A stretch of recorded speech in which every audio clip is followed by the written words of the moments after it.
நண்பர்களே, உங்கள் குழந்தைகள் படிப்பில் ஆர்வம் இல்லாமல் உள்ளார்களா? அவர்களுக்கு ஞாபகத்திறன் குறைவாக உள்ளதா? கண்டிப்பாக இந்த வீடியோ உங்களுக்கு தான். இந்த வீடியோவை ஸ்கிப் பண்ணாமல் பாருங்கள். இந்த குறைகளை களைவதற்கு என்னுடன் ஒரு தீர்வு உள்ளது நம்மளே. அந்த தீர்வு மிக எளிமையான ஒரு தீர்வு முறை நம்மளே.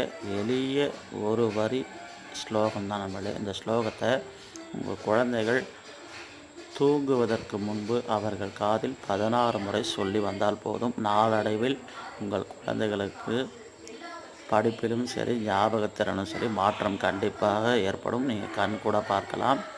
இந்த மந்திரத்தை நீங்கள் தெரிஞ்சுக்கணுன்னா நமது சேனலை முதல்ல சப்ஸ்கிரைப் செய்யணும். வீடியோ ஃபார்மேட்டில் இருக்கிற வீடியோ அனைத்தையும் பார்க்கணும். அதே போல் ஷார்ட் வீடியோவும் பார்க்கணும். அதை பார்த்துட்டு வீடியோ பிடிச்சினா லைக் பண்ணுங்கள், பிடிக்கல அன்லைக் பண்ணுங்கள். அட்லீஸ்ட் ஒரு 100 கமெண்ட்டாவது பண்ணணும் நண்பர்களே. அப்படி பண்ணிங்கன்னா கண்டிப்பாக நான் அந்த மந்திரத்தை கண்டிப்பாக உங்களுக்கு ஷேர் பண்ணுறேன்.